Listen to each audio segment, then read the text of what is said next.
A federal appeals court rules in the legal fight over President Donald Trump's travel ban. San Diego has resettled tens of thousands of refugees over the decades. What do you know about them? Coming up tonight on Evening Edition, we'll tell you about the organization that's trying to inform San Diegans about the process. Good job. Bravo! And demand for preschool is high, so how about making daycare smarter? A look at a program bringing academic rigor to home-based childcare. KPBS Evening Edition starts right now.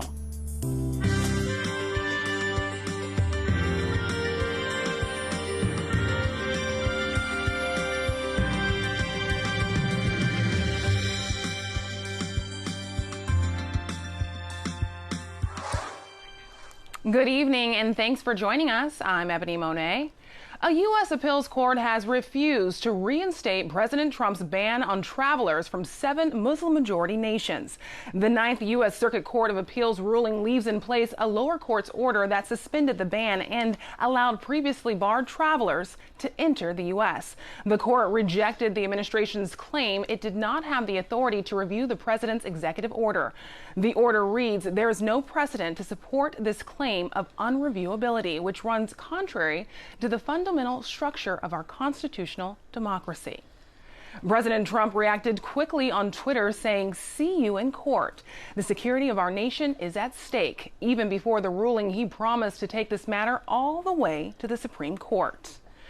As the order came down, some groups around San Diego were celebrating, especially in City Heights, where many refugees and immigrants first call home. Sarah Gele is the daughter of Somali refugees and the youth leader at the Partnership for the Advancement of New Americans. She says the court's ruling is happy news for the community, but there may be more battles to fight in the future.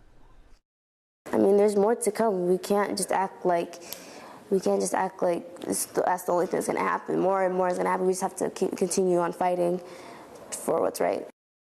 Her own relatives from Somalia were banned from the U.S. until the court's initial suspension of the order. Once again, the White House is expected to appeal the ruling to the Supreme Court. Now, to help put today's 9th Circuit Court ruling into context, I am joined by San Diego attorney Dan Eaton. Thank you so much for joining us. Sure, happy to be here, Ebony. Thank you. And Dan, can you tell us what was the focus of this ruling? Well, what the focus of the ruling was, Ebony, is that the court essentially said, unanimously, I might add, that the Trump administration did not meet its burden to say that this temporary order would cause them irreparable injury, and that the temporary order, which leaves in place the existing screening procedures, is inadequate. They said, look, you didn't meet your burden. It also said, for example, that, look, we do defer to the president on national security and immigration matters, but as you said in your opening, the judiciary can step in when you go too far. And at least we got to let the district court decide more fully as to whether it makes sense for this executive order to remain in place. For now, most of it will not, per the temporary restraining order. So this decision was unanimous. Was that surprising to you, or was anything about this surprising to you? Well, frankly, the comprehensiveness of the order was a bit surprising, given the speed with which this was done. This is a 29-page ruling, Ebony, that addressed each one of the arguments. For example, it said that with respect to the Establishment Clause concerning whether this would impact religions more harshly than others, the court said Donald Trump's own words suggest that it might. With respect to the fact that the general counsel of the White House said, well, the president said this executive order doesn't apply to lawful permanent residents. He said, well, on the face of the order, it does, and the general counsel is not the president. So the point is that the court took each and every one of the arguments that was made and rejected them entirely, but that doesn't mean that this is over, not by a long shot. You say it's not over, so what happens next in this case? Procedurally, the next step is, assuming that the Supreme Court doesn't take it up right away, is it goes back to the district court, which is already scheduled, by the way. Judge Robart has already scheduled arguments where he will address the merits, and there the state of Washington will actually have to show that there is a problem with the executive order with respect to violating the Establishment Clause, disfavoring certain religions, and so on, and whether the president overstepped his boundaries both constitutionally and as a matter of statute. statute, that's where it will get very interesting, because then the Ninth Circuit will have to rule on the merits. Here it only had to say, have they shown enough to show that existing screening measures are going to create this kind of irreparable injury? And the court said emphatically it did not, and that the judiciary has a right to make that determination, notwithstanding Mr. Trump's contention that his executive order, was essentially unreviewable. They said in very clear language, that's not the way American democracy works. And President Trump says that he will take this matter to the Supreme Court. How likely is that? And if so, when might this happen? Well, it's going to wind up in the Supreme Court eventually. There's no question about that, Ebony, but this is a very temporary order, and there's a lot of time and a lot of procedure that's going to go on in the natural course before this ultimately gets to the Supreme Court. He's going to try, but a short-staffed Supreme Court is not going to take this up right away. But when they get a ninth justice, maybe Judge Neil Gorsuch, when he takes the bench, ultimately, that is where this will ultimately be resolved. We are many months away from getting a final resolution, and that final resolution ultimately will come almost undoubtedly from the Supreme Court. We will be watching. Absolutely. Attorney Dan Eaton, thank you for joining us. Sure, nice to see you, Ebony. Thank you. Look for more coverage on today's ruling on PBS NewsHour coming up at 7 o'clock right here on KPBS. There has been a lot of confusion about the resettlement process since the president's order was first introduced. The International Rescue Committee is launching a series of meetings today to help answer the community's questions. KPBS City Heights reporter Taryn Mintos spoke with the IRC's Laurel Dahlstead. Sitting down now? Yep. Okay.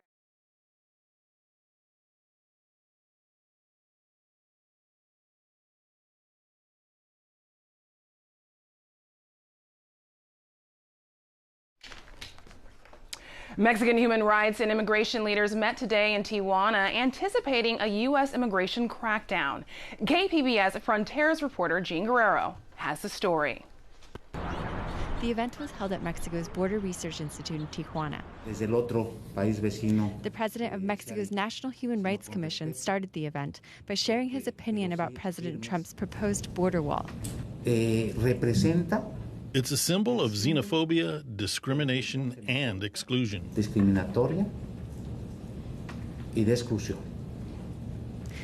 Raúl González says the commission has formed a new team of representatives to visit all of the main Mexican consulates in the U.S. in the coming months. They'll be offering guidance to Mexicans living in the U.S. so they can be aware of their rights and avoid being unfairly targeted by new immigration policies. We want to increase guidance and defense for our co-nationals in the U.S. He says officials are especially worried about arbitrary detentions. We must ensure our co-nationals have due process and that they're aware of the risk of signing voluntary returns. U.S. immigration officials have in the past used voluntary return documents to persuade immigrants to forfeit their right to an immigration hearing. González says Mexico has asked the Inter-American Commission on Human Rights to keep an eye on the implementation of Trump's immigration policies in the U.S. Jean Guerrero, KPBS News. There has been a lot of confusion about the resettlement process since the president's order was first introduced. The International Rescue Committee is launching a series of meetings today to help answer the community's questions. KPBS City Heights reporter Taryn Minto spoke with the IRC's Laurel Dahlstead. About what IRC Insider is. IRC Insider is a new series of informational events that we're starting to hold for the community. We've just noticed a big outpouring of support, especially recently, as well as interest and a need for education about refugees, refugee resettlement, and the refugee population here in San Diego. So you're saying you've been noticing an outpouring of support. Like, kind of why host this this session now? It's actually something that we've been planning to do this year in general, and then especially with what has happened with the executive order so far. We've just been getting more and more emails, calls from the community, and so as a way to kind of bring everyone together and inform everyone and answer those questions all at once, we're going to start doing this on a regular basis. And so one of those things that was brought up in the order was concerns about safety in relation to who refugees are. How do you plan on addressing questions related to the safety with refugees coming into the country? Again, just educating people. That's one of our main goals here, is to educate about what the refugee process is really all about, how it works, and the fact that refugees are the most heavily vetted group coming into the United States at this time already, and just letting people know how that process works overseas and before people get here, how that happens to make sure that we're safe. And I imagine that'll be something that you're getting into at the sessions, that you're going to be discussing that. But what can someone expect if they wanted to come down and attend one of these sessions? The main goal of these sessions is just to let people know what the IRC does overseas as far as helping refugees responding to crises, and then also the process of bringing refugees to the United States, and then the programs that we have here to help them rebuild their lives, and the ways that the community can participate in those and help our newest members of our community. Great. Thank you. Thanks. A new report out today from the Pew Research Center looks at how many immigrants are currently in the country illegally and breaks those numbers down by region. The study finds San Diego County has about 170,000, ranking 13th, well behind the top ranking regions. Those are New York, Newark, New Jersey City region, the Los Angeles, Long Beach, Anaheim metro area, which both have about 1 million. In total, more than 11 million people are living in the country illegally. Tomorrow, the new Secretary of Homeland Security will visit the San Ysidro port of entry. John Kelly is getting up close and personal look at border operations across the southeast. He's in Nogales, Arizona today. We'll bring you coverage of Kelly's visit tomorrow during Evening Edition. California has released a list of priority projects in hopes of getting financial backing from the federal government. It includes a high-speed rail, water transport tunnels, and early earthquake warning system. Democratic leaders have been in a fiery back and forth with President Trump since he took office last month. They condemned his position on immigration and the environment, while the president has threatened to withhold funding if California doesn't fall in line. But the governor says infrastructure is one area they can get together on. Trump has pledged to generate $1 trillion in infrastructure spending. State regulators will consider the future of Aliso Canyon gas storage field near Los Angeles. KPBS reporter Eric Anderson has more. The California Public Utilities Commission is opening a formal review of the underground natural gas storage facility. Regulators will make a detailed analysis looking at whether the region can live without the Aliso Canyon facility. Now, the field was tapped twice in the last couple of weeks because Southern California Gas Company officials insisted that demand had outstripped supply during early morning hours in the midst of a cold snap. Critics questioned whether that was necessary. Aliso Canyon was the site of the nation's worst natural gas leak. Millions of cubic feet of methane spewed from the underground storage field after a faulty well blew out. It took more than 4 months to plug that well. Southern California Gas has been inspecting and upgrading more than 100 wells that have access to the underground storage facility. The Sempra Energy-owned firm was forced to spend millions of dollars to find temporary housing for nearby Porter Ranch residents. Eric Anderson, KPBS News.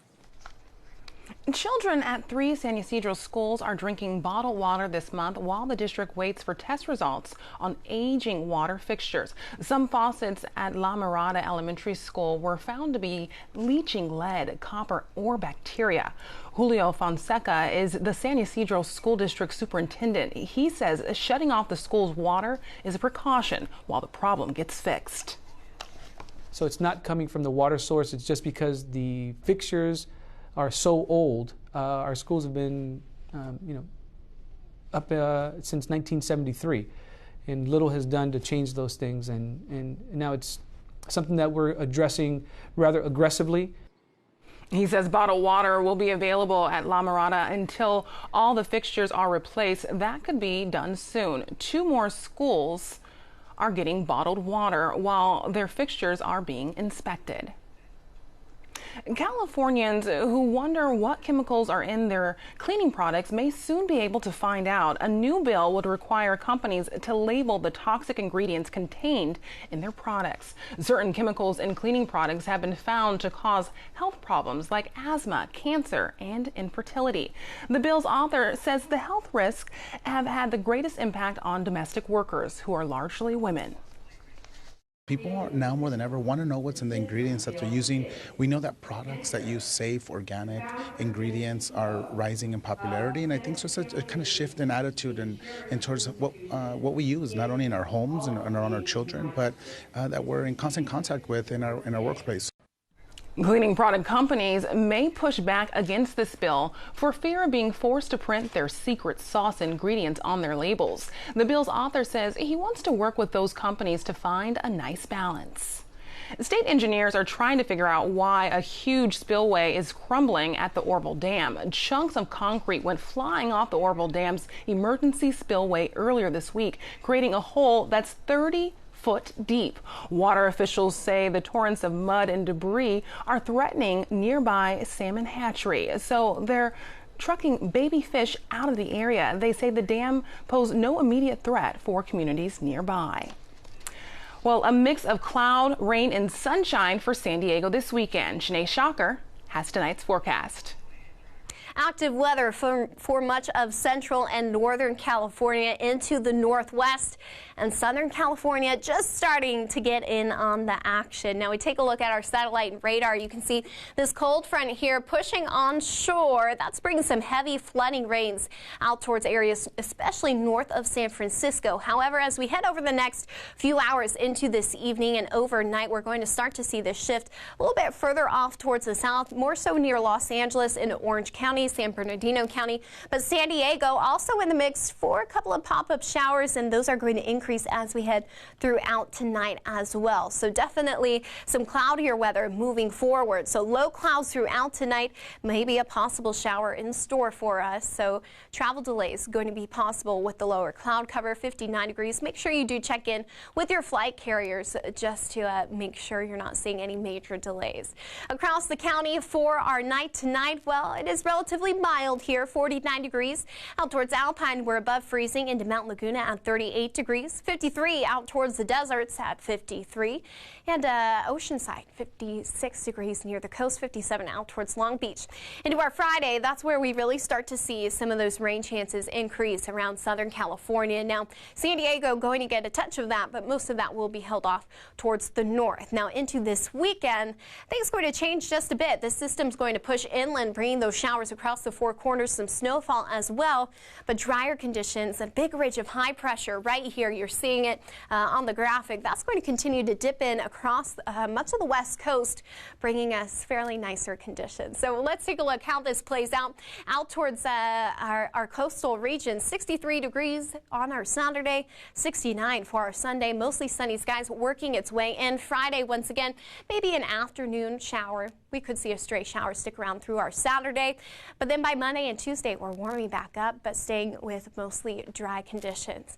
Inland, pretty much the same story here. We're cooling off about 10 degrees into our Saturday and Sunday with this area of high pressure moving in. We'll see that sunshine stick around into early next week as well, 75 for our high. And then we head out towards the mountains. We're looking at mostly very nice conditions here, though we are getting a little bit cooler for the weekend here, 52 degrees with a low of 26. Our lows going to stick in those 20s through Monday. Last but not least, into the deserts we go, and we're seeing our highs for the weekend drop into the 70s, but we'll be back in those 80s heading towards our Monday and Tuesday. For KPBS News, I'm Shanae Shocker.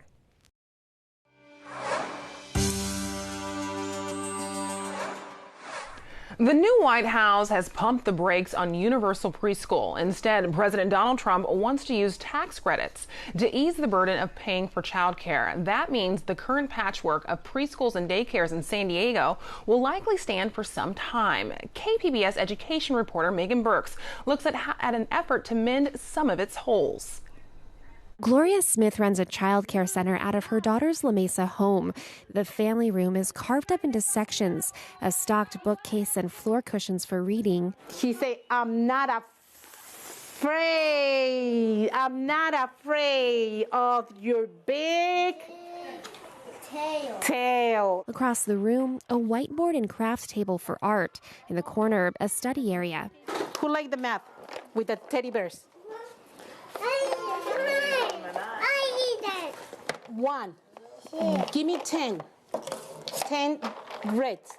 A 4-year-old named Evelyn plucks the plastic bears out of a bin and lines them up in a neat row. Good job. And the eyes. Bravo! Give me 5. Yeah! You see? Bravo! Now. Smith's childcare business didn't always look like this. About 18 months ago, a specialist came by to grade it, and she failed. My grades, like I say, they check up all the way F because I failed. And I know I don't have it. I don't have what the kids needed. The review was voluntary. Family child care providers like Smith only need the state to sign off on basic health and safety standards to get licensed. The Fs were on learning standards laid out for publicly run child care centers like Head Start and district preschools. We also focus on the interactions, that they're have positive redirection with them, that they're using the proper tone, that they are using a lot of language. There's a language-rich environment with books and songs. And Kathy Isidoro is with the YMCA and has been coaching Smith ever since the review. It's part of a program led by the San Diego County Office of Education that's helping 40 family child care providers increase academic rigor. Participants receive one-on-one coaching, 100 books, and iPads with software that tracks each child's development. Kids who aren't meeting benchmarks get referrals for outside services. Isidoro says the effort brings professionalism to a sector that's often dismissed as babysitting. And it gives them a sense of belonging, that they're part of this group, that they're important, that they're heard, and that it's not just like the state-funded programs or Head Starts that are important, because they are providing, like you can see, she's full. Smith sees her first child at 6 a.m. The last goes home at 11 o'clock at night. She's among some 4,000 family child care providers in San Diego County struggling to fill a persistent need. Together, these centers and the publicly run ones are only able to serve about 30% of children with working parents. In the absence of universal preschool, early childhood education experts are working with what they've got. The child care centers take on that much more of an important role. Shayna Gross is with United Way of San Diego County. It put $500,000 into the 2-year program. Gross says improving the quality of these lower-cost child care centers can level the playing field when kids get to kindergarten, especially when it comes to language development. We know in low-income homes there are a lower number of words heard every day, every year. Often that's because families are working multiple jobs to make ends meet. There isn't dedicated time to be able to sit down and read with your kids. Gross says child care centers are an important place to focus resources because what happens in early childhood drives achievement in later years. We know that if kids aren't reading at grade level by the end of 3rd grade, then they're 4 times less likely to graduate high school on time. But that doesn't all happen in 3rd grade. Those seeds have already been planted years before. A, B, C, D, E, F, G. Smith says she's happy for the help she's receiving. She wants to do as much as she can for the children in her daycare. They're not like my daycare kids. They're like my kids, and they call me grandma. My granddaughter called me Gloria, but the rest is called me grandma. Let's go clean up. Clean up. Time to clean up. Clean up. Everybody do your best. In May, program organizers will learn whether their efforts made a difference to the children. But already, the state has promised $1.6 million to increase learning at more family-run daycares in the region. Megan Burks, KPBS News. To find a daycare taking part in the program, parents can call the YMCA's Child Care Refer Line. We also have it on our website at kpbs.org. Today, San Diego Mesa College launched a new program to help struggling students. The Stand is a food pantry and clothing closet. It's an initiative developed by students. The idea is to eliminate these struggles so impacted students can concentrate on academics. They show up in our classes, they show up in our spaces, and we expect that they are having all of their basic needs met and that they're coming with that sense and wherewithal to be able to perform, but we know that that is not the case. And while this is not a new issue, what I'm excited about is that our campus is looking at this issue with a new lens. The stand will use a point system. Students can apply online and use points for clothing, food, or toiletries. School officials estimate up to 20% of students have experienced food insecurities. I'm Judy Woodruff on the next News Hour, making sense of the effect of the Trump presidency on the Trump brand. That's Thursday on the PBS News Hour.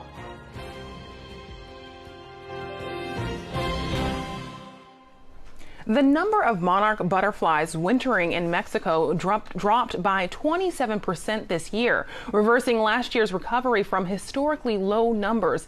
A study by government and independent experts was released today. They said the decline could be due to habitat lost. Last year, late winter storms blew down more than 100 acres of forest, where migrating butterflies usually spend their winters. Millions of monarchs make the 3,400-mile migration from the U.S. and Canada each year. Now, here's a look at what we are working on for tomorrow in the KPBS newsroom. On Morning Edition, why health researchers are urging some medical marijuana users to stop smoking. And on Midday Edition, why some people age faster than others. Find out tomorrow at noon on KPBS Radio. You can find tonight's stories on our website, kpbs.org/Evening Edition. Thanks for joining us. Have a great night.